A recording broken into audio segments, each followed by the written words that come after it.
So this gel will reduce swelling, and it will, that bruisiness, that swelling and all, it will reduce with the help of this.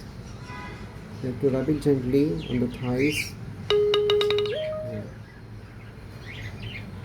So for healing these injuries and for reducing the swelling, and he'll be on some oral medications. You will be fine, huh? Now he's holding my fingers very tight. Okay, it's good. Go ahead. It's okay. So this is a restraining method. Positive energy.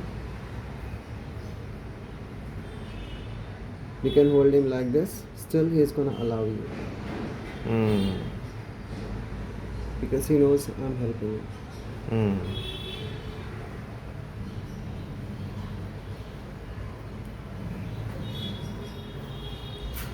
I'll give him medicines and all. Okay. I mean, it will start healing.